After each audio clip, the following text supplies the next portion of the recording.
새로운 달이 시작됐습니다. 여러분에게도 새로운 생명과 은혜가 충만하기를 축원합니다. 특별히 우리 자녀들 이제 새로운 학년을 시작하는데 하나님께서 함께해 주실 것을 믿고 또 기쁨으로 또 승리하며 걸어갈 수 있도록 주께서 지혜와 명철을 더해 주시기를 축복합니다.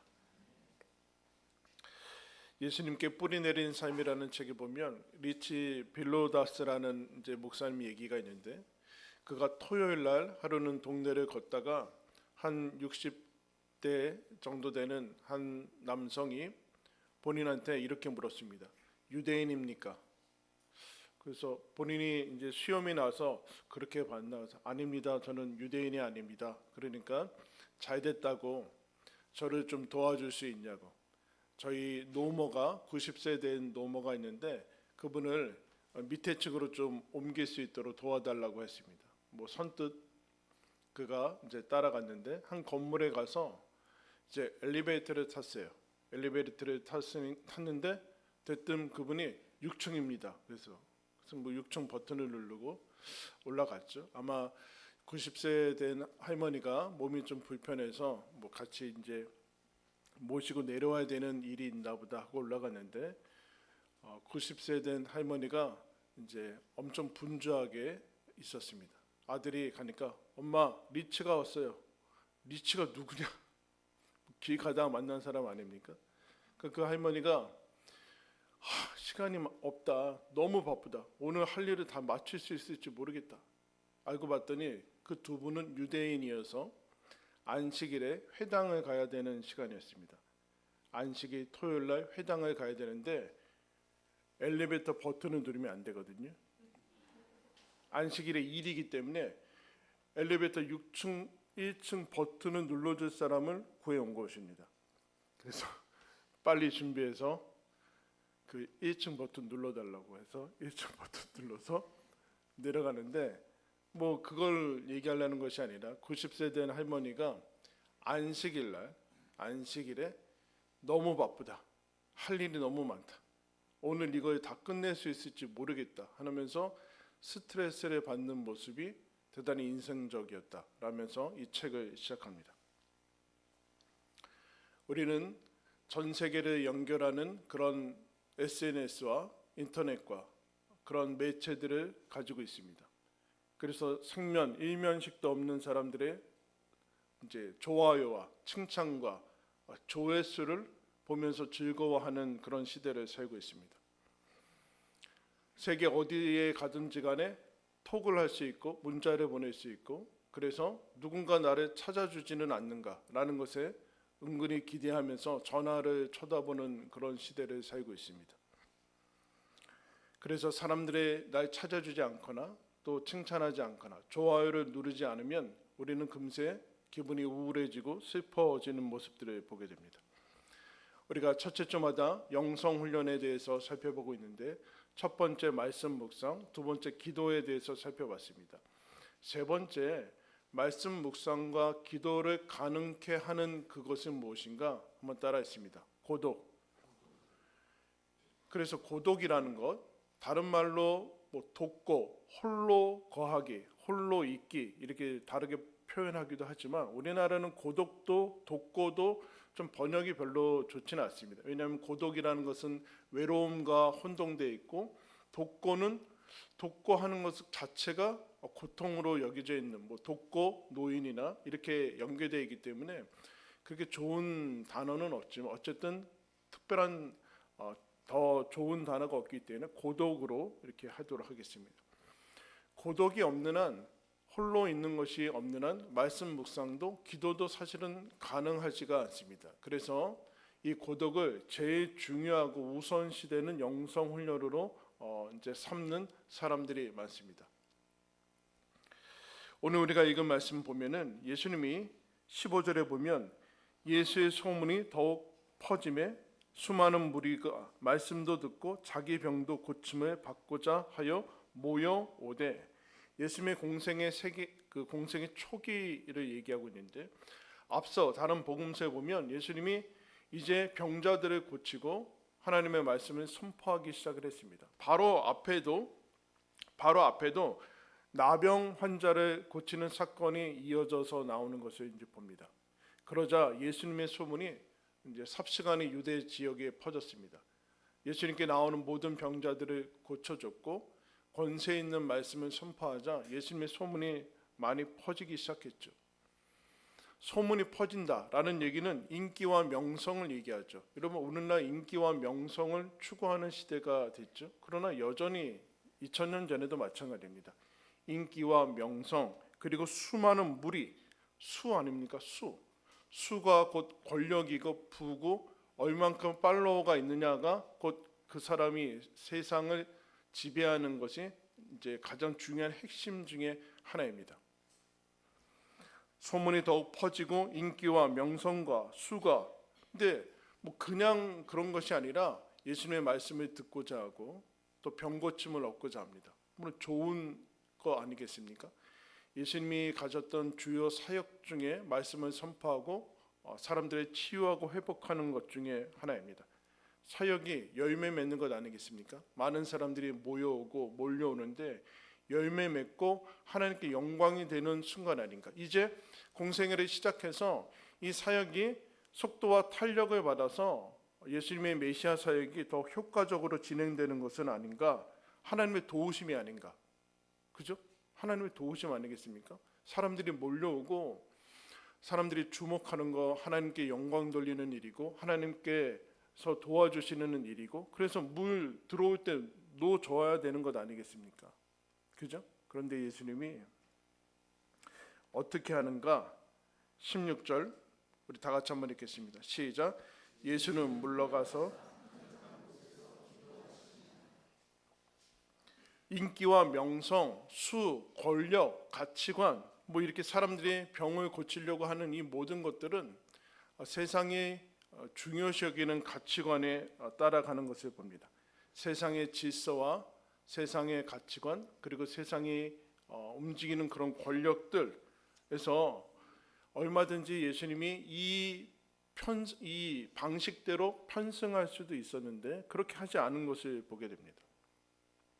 그럼 여기 15절에서 뭐 잘못된 게 뭐 있겠습니까? 사람들이 몰려오고 분주하고 환호 소리들이 들리고 병을 고쳤으니까 얼마나 떠들썩하겠습니까? 그런데 이와 같은 방식은 자칫하면 하나님과 함께하는 삶을 사라지게 만들 수 있는 위험이 있습니다. 분명히 하나님의 사역들이고 하나님을 위한 모습들이지만 하나님과 함께하는 삶을 사라지게 만들 위험이 있습니다. 그래서 첫 번째 예수님이 어떻게 했는가 한번 따라했습니다. 물러가다. 예수님이 물러가셨어요. 그 무리에서 빠져나오셨습니다. 그 무리의 열기와 그 속도와 큰 소리와 환호성과 그리고 짜릿함에서 빠져나오십니다. 리차드 포스터라는 신학자가 이런 얘기를 했습니다. 홀로 있기를 두려워하는 마음이 우리를 소음과 군중 속으로 몰아넣는다. 혼자 있기를 두려워하는 마음이 우리를 소음과 군중 속으로 몰아넣는다. 여러분은 혹시 집에 들어가면 텔레비전 무의식적으로 하루 종일 켜놓는 분이 있습니까? 아니면 라디오를 계속 하루 종일 틀어놓는 분이 있습니까?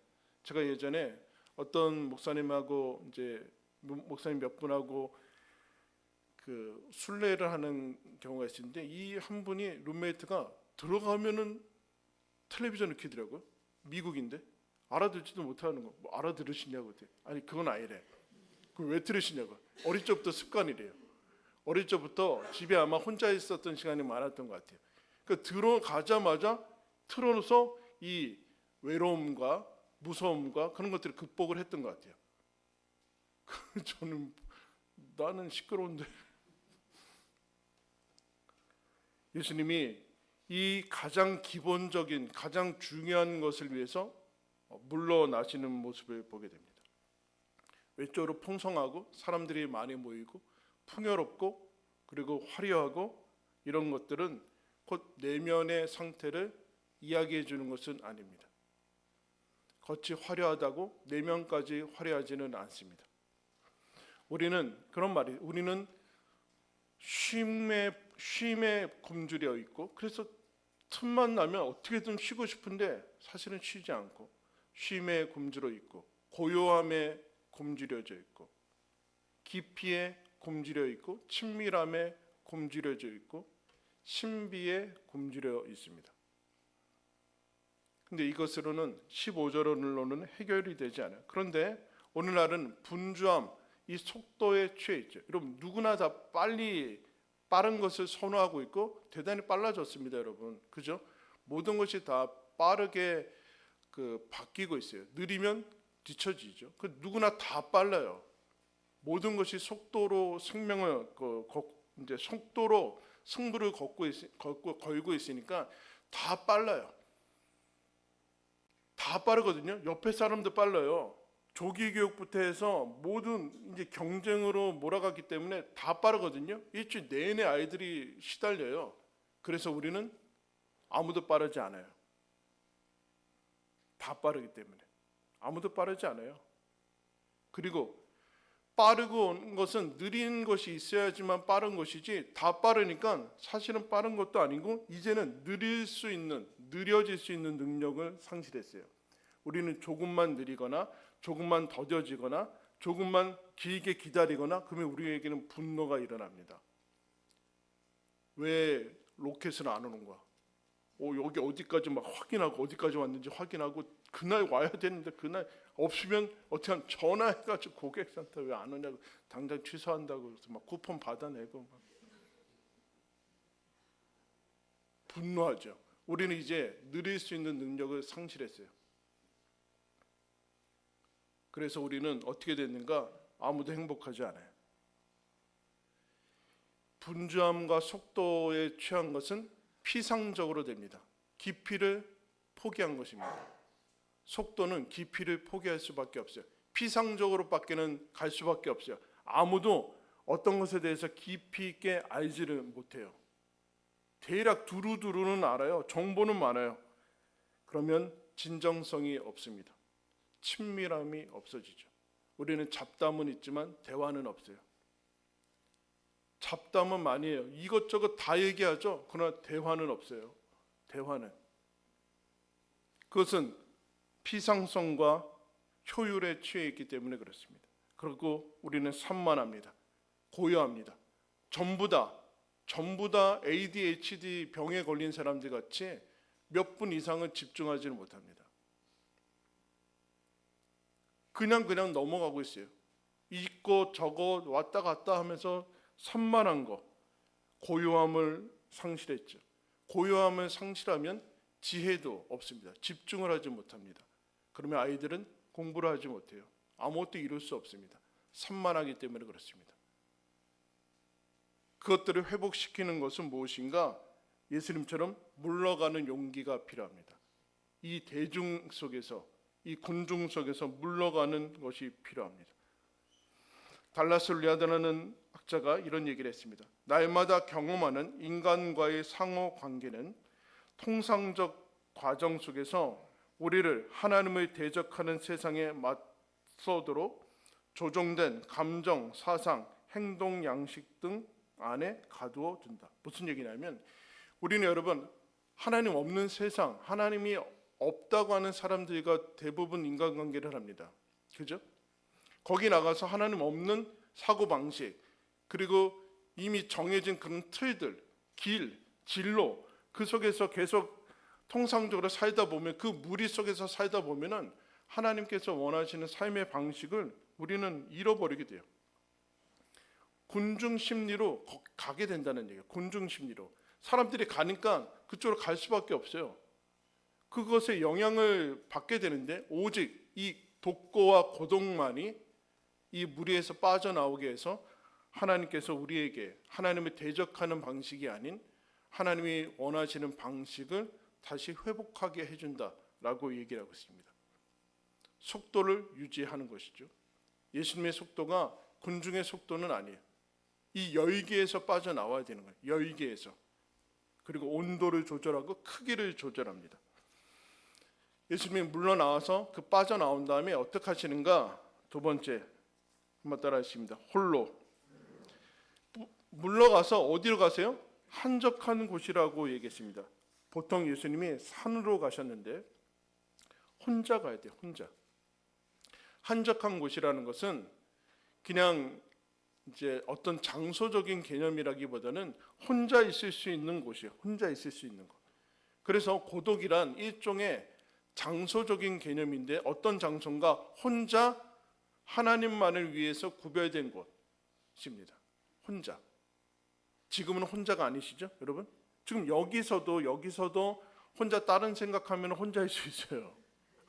멀리 나는 지금 막 우주도 가고 막 식당도 가고 막 그러면 혼자일 수 있는데 사실 그렇지만 그 여기서 얘기하는 것은 물리적으로 혼자를 뜻하고 있습니다. 여러분 예수님이 군중 속에서 얼마든지 기도할 수 있죠. 예수님이 군중 속에서도 기도하고 얼마든지 하나님과 교통하고 계십니다. 그럼에도 불구하고 예수님은 끊임없이 복음서에서 반복적으로 그리고 지속적으로 혼자 한적한 곳으로 가신 것을 우리는 기억해야 됩니다. 그리고 제자들에게도 한적한 곳으로 계속해서 사역과 전후에 옮기라고 하시는 명령하시는 모습이 드러나요. 근데 여러분 이게 어렵죠. 왜 어려워요? 독방의 공포가 있기 때문에 그랬어요. 독방의 공포, 외로움과 그리고 소외되는 거, 외로움과 소외되고 그리고 잊혀지는 그런 두려움이 우리들한테 있습니다. 그래서 이 공포 속에서 용기를 가지고 떠나야 돼요. 오늘날에는 대부분은 공간은 확보가 되는 것 같습니다. 공간에 어디든 뭐 집에 다 모든 사람이 떠난 후에 식탁이든 아니면 뭐 차 안에 홀로 있건 간에 어떤 식으로든 그 공간은 확보가 되는데 우리는 혼자 있을 때, 혼자 방 안에 있을 때도 고독이라는 이 훈련을 할 수가 없어요. 왜요? 핸드폰 때문에. 얼마든지 여러분은 하루 종일 혼자 있을 수 있죠. 넷플릭스와 함께. 시리즈 한 번 하면 하루가 다 가요. 그러나 그것은 고독이 아닙니다. 휴대폰과 노트북과 텔레비전은 이 기기, 넷플릭스와 유튜브와 이 모든 것을 끊어야지만 고독이 시작됩니다. 근데 끊지 못하죠. 그래서 사실은 혼자 방에 있지만 여러분들은 혼자 있는 것이 아닙니다. 넷플릭스와 함께 있는 겁니다. 유튜브와 함께 있는 것이고 노트북하고 함께 있는, 심지어는 책도 가져가지 않아야 됩니다. 책도 읽지 않아야 되고 음악도 듣지 않아야 됩니다. 라디오도 끄고 있어야 됩니다. 운동기기도 하지 않아야 됩니다. 그냥 가만히 있어야 됩니다. 방에 혼자 가만히 있어야지만 그때 내 영혼이 드러나요. 내 영혼이 드러나요. 여러분 그런 말을 하지 않습니까? 사람을 알려면 여행을 가보면 안다. 그럼 자기 자신을 어떻게 알 수 있어요? 내 영혼이 지금 어떤 상태인가 꽁꽁 숨어 있는데 그것이 영혼이 적당한 상태가 돼야지 영혼은 그 모습을 드러내거든요. 언제 드러내는가? 고독할 때만이 영혼이 드러내요. 내 갈망이 무엇인가? 내가 내 안에서 나에게 해주고 싶어하는 마음이 무엇인가? 그래서 예수님은 한적한 곳으로 갑니다. 모든 소음과 사람들 속에서의 방해를 차단하는 거죠. 방해, 접속과 접촉을 제거합니다. 그러니까 여러분 부탁합니다. 하루에 5분이건 10분이건 그리고 이것이 늘어나면 뭐 나중에 시간이 늘어나고 반나절도 되고 그러는데 휴대폰을 끄셔야 됩니다.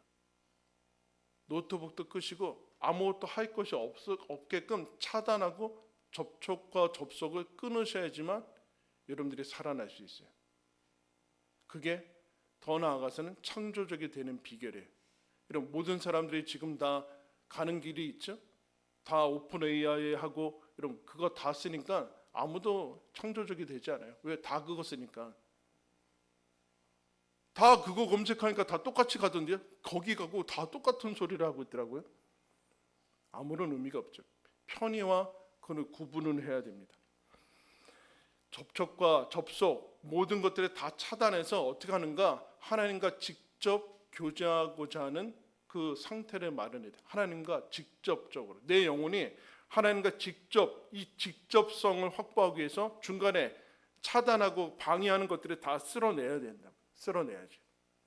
그러지 않으면 여러분들 계속해서 두려움과 피상성과 그리고 안절부절하지 못하고 기쁨은 없고 탈진되고 공허하고 허무하고 그래서 맨날 몸과 마음이 지치고 하는 것에서 벗어나지 못한다는 예수님이 그 위험을 아시고 나오시는 것을 봅니다. 아무도 없는 곳에서 아무도 없는 그곳에서 뭘 하는가? 첫 번째 홀로 한번 따라했습니다. 자신을 상대하라. 자기 자신을 상대해야 돼요. 그러나 매체가 있으면 자기 자신을 상대하지 않아요. 매체를 잠깐 덮고 가만히 앉아 있으면 자기 자신을 상대하게 돼 있어요.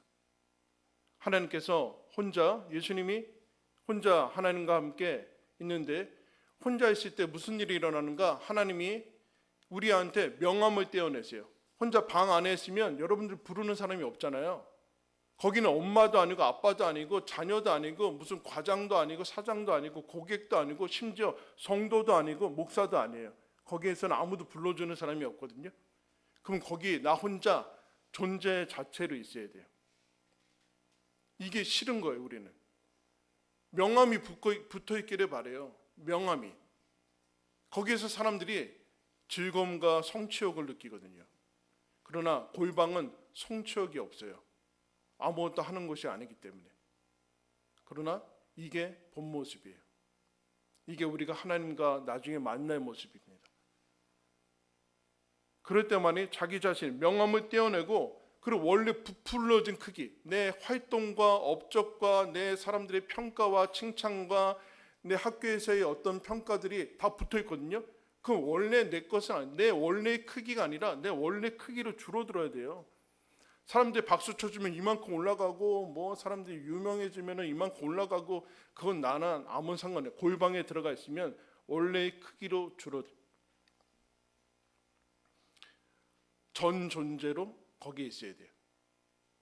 이게 침묵과 연결이 되어 있고 모든 영성훈련은 다 연결이 되는 거거든요. 어느 하나만 해서는 안 돼요. 말씀 묵상만 해서는 안 되고 기도만 해서도 안 돼요. 다 같이 하는 건데 더 중요한 것은 방에 혼자 있으면 하나님이 나에게서 내 행위를 제거하세요. 거기서는 아무것도 하는 게 아니거든요. 뭘 하고 뭐 아무것도 안 하는데 뭘 의롭고 그런 게 뭐 있습니까? 생각도 한두 시간 지나면 할 수가 없어요. 아무 생각이 들죠. 처음에는 잡동사니 온갖 생각들이 막 들거든요. 막 들어요. 그러나 시간이 지나면 그 생각도 없어져요. 그러면 나는 불러주는 사람도 없고 내가 전화할 때도 없고 거기서 나는 누군가라고 스스로 묻게 되죠. 그럼 내 영혼이 대답을 합니다. 그러나 여러분 여기까지만 있으면 종교예요. 요새 얘기하는 마인드풀, 마음 챙김. 여기까지만 있으면 마음 챙김이고 내려놓음이고 마인드풀이고 이런 거예요. 내 명상이고 내 마음을 평안하게 하고. 여러분 그러나 홀로 있고 고독과 이제 독고를 하는 이유는 무슨 뜻인가? 세 번째 한번 따라하겠습니다. 하나님과 함께. 16절 말씀 보시면 예수는 물러가서 한적한 곳에서 뭐 했어요? 기도하시니라. 기도는 여기서는 종교적인 의식과 그걸 했다는 것이 아니라 하나님과 함께 있었다는 얘기예요. 홀로 하나님과 함께. 홀로 있는 것은 무의미합니다. 여러분 이 고독이라는 것이 오염되면은 그 고독이 없는 삶은 어떻게 되는가? 사람들을 무지하게 간섭하게 돼요. 인간관계 속에서 위험이 등장한다고 빠져나오는 게 없으면 그 사람 사이에 끊임없이 간섭하는 게 나오고 그러나 이 고독을 자칫 오용하면은 회피하는 것으로 책임 회피와 도피로 빠질 수 있죠. 분명히 이 인간관계 속에서 책임 있게 참여해야 되는데 나는 그냥 빠져나가는 거야. 이 회피, 책임 회피 아니면 간섭 이 두 개를 다 제대로 이것이 아니라 그들의 이웃 속으로 있어야 되기 위해서는 고독이 제대로 실천이 돼야 된다. 하나님과 함께 있어야 됩니다. 하나님과 함께. 예수님이 이 중요한 사역들을 뒤로 제치시고 하나님과 함께 하기 위해서 뒤로 물러나세요. 이게 제일 중요하다는 것입니다. 예수님의 사역에 있어서 예수님이 행동하시는 메시지 중에서 하나님과 나에게는 하나님과 함께하는 것이 가장 중요하다. 너희들에게도 마찬가지다. 하나님과의 전폭적인 것이 중요하다. 고독 속에서는 무엇을 하는 게 중요하지 않습니다. 뭘 하기 위해서 고독을 하는 게 아니에요. 더 나아가서 뭘 하기 위한 준비 단계로 고독을 하는 것도 아닙니다. 고독이란 하나님과 함께 하기 위해서 그 자체로 그게 목적입니다. 거기서는 뭘 하지 않습니다. 뭘 안 하지도 않습니다. 그냥 잠잠히 있습니다. 이게 목적입니다. 하나님과 함께 그냥 있는 거. 여러분, 이게 창조의 목적입니다. 하나님이 우리를 일시키기 위해서 창조하지 않았어요. 하나님과 함께 하는 것이 없는데 어떻게 하나님을 위해서 뭘 할 수 있는 것이 있을 수 있습니까? 하나님과 함께 하는 것이 없는데 어떻게 하나님을 위해서 뭘 하겠다는 거예요? 이건 그야말로 위선이죠. 위선. 더 나아가서 예수님이 말씀 선포, 이거 얼마나 중요한 겁니까? 말씀 선포, 그리고 병 고치는 치유와 기적, 이것보다 하나님과 함께하는 것이 훨씬 중요하다라고 얘기를 하고 있어요. 이 고독 속에서 우리는 우리를 증명할 필요가 없습니다. 증명할 수도 없고 증명할 필요도 없습니다. 하나님이 나의 행위에 따라서 나를 대우하지 않습니다. 그냥 그 자리에 있습니다. 예수님이 탄생할 때 누가 찾아갑니까? 그 마곡 이제 동물의 거처에 동방박사 몇 명 갔어요? 3명 맞나? 연극이 하도 3명만 나와서 동방박사랑 또 누가 갔습니까? 누가 보면은 목자가 갔죠. 목자. 동방박사는 목자가 아니잖아요. 몰라요? 동방박사도 갔고 동방에서 온 박사들도 갔고 그 지역에서 밤새 이제 양을 지키던 목자들도 갔죠. 찾아갔어요. 근데 예수님이 출생한 다음에 누구한테 갔습니까? 마리아와 요셉이 데리고 성전에 갔을 때 누구를 만났어요? 2명의 사람이 누가복음에 나옵니다. 시몬과 안나라는 할머니, 할아버지를 만나요. 그 이후에는 이제 누구를 제일 먼저 만나러 가는가? 시몬이라는 할아버지, 그리고 그 다음에 안나라는 할머니를 만나요. 이 안나에 대해서 이렇게 설명합니다. 이 사람이 결혼한 다음에, 그 당시에 유대는 10대 초에 이제 결혼을 주로 했는데 10대 중반 정도에, 이 사람이 7년 동안 결혼 생활을 하다가 이제 홀로 됩니다.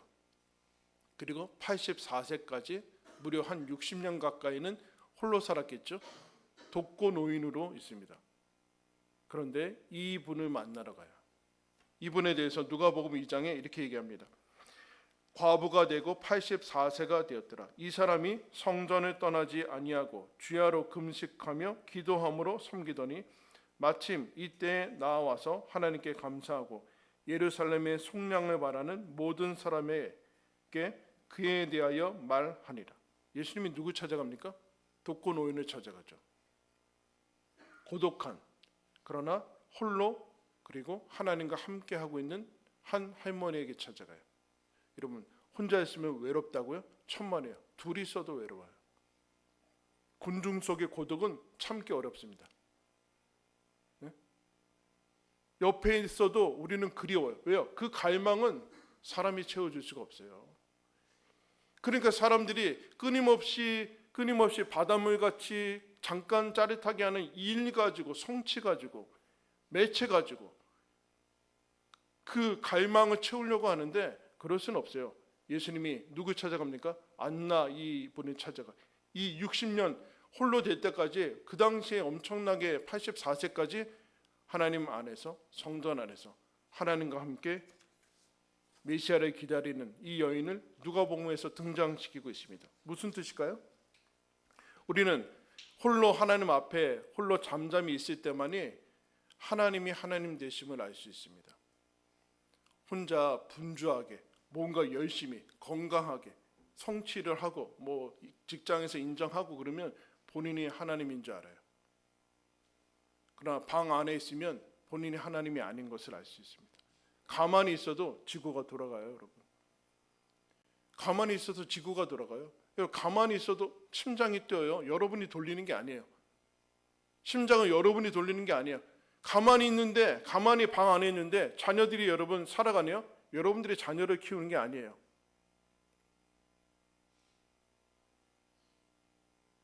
하나님이 하나님이심을 아는 것은 여기, 그럼 무슨 뜻일까요? 고독을 훈련하지 않으면 본인이 하나님인 줄 알아서 모든 것을 내가 통제해야 되고 내가 계획해야 되고 내가 다 알아야 되고, 그러면 자기 자신도 그렇고 주변의 사람들은 다 불행해집니다. 일거수일투족을 보고하게 됩니다. 시편 46편 10절에 너희는 가만히 있어 내가 하나님됨을 알지어다. 건강의 척도가 뭔지 아십니까? 건강하지 않은 사람은 가만히 있을 수 없어요. 가만히 있을 수 없어요. 가만히 있는 게 제일 힘들어요. 건강하지 않은 사람은. 그러나 영혼도 마찬가지예요. 하나님 앞에서 잠잠히 있을 수 없다면 내 영혼이 건강하지 않은 거예요. 건강하지 않은 거예요. 골방에서 아무 일 없이, 아무 일도 하지 않고 아무 말도 하지 않고 가만히 있을 수 있는 이 능력, 이것만으로 하나님이 우리들한테 얘기하는, 너는 그 자체로 나한테 귀하다. 아무것도 하지 않아도, 아무 말 하지 않아도 너는 나한테 귀하다. 그리고 고독 속에서만 알 수 있습니다. 무엇을 알 수 있는가? 진정으로 나에게 필요한 것이 하나님이라는 것을 알 수 있습니다. 진정으로 필요한 것이 하나님이라는 거죠. 왜요? 그 고독 속에서 골방 안에 있으면 나 살아있거든요. 살아있어요. 그리고 밖에 나가서 뭘 하고 만나고 그것보다 훨씬 더 큰 만족감과 평강이 여기에 몰려오는 것을 알 수 있습니다. 지금 여기 하나님이 나와 함께 하심을 믿고 하나님을 의식하고 하나님 안에 잠잠히 있을 때 하나님이 나에게 필요한 분이구나 라는 것을 알게 됩니다. 토마스 아켄피스라는 사람이 그리스도를 본받아라는 유명한 기독교 고전을 썼습니다. 거기에 이렇게 썼어요. 위대한 성인들은 사람들과의 관계를 끊고 은밀한 처소에서 하나님을 위해 사는 삶을 택한다. 만약 당신이 초신자로서 골방을 가지고 있고 그 안에 잘 거한다면 그곳은 당신에게 가장 사랑스러운 친구가 되고 가장 유쾌한 안식처가 될 것이다. 당신으로 향하는 문을 닫으라. 그리고 당신의 사랑이신 예수님에게 외치라. 당신의 골방에서 그분과 함께 거하라. 왜냐하면 다른 곳에서는 그렇게 큰 평강을 누릴 수 없기 때문이다. 홀로 하나님과 함께 있을 때 하나님으로 인해서 여러분의 영혼이 차오르게 될 것입니다. 여러분의 영혼이 생기 있게 될 것이고 자유와 평강과 쉼과 안식이 거기에서 시작이 될 것입니다. 그럴 때마다 우리는 세상으로 그리고 공동체 속으로 들어가 하나님이 주신 그 사귐과 교제를 누릴 수 있습니다. 홀로 하나님과 함께 하는 이 고독, 이것의 영광과 기쁨을 누리시기를 축원합니다. 기도하겠습니다. 하나님 아버지, 무리에서 삶의 흐름과 속도에서 분주함에서 열기 속에서 빠져나와 홀로 하나님 앞에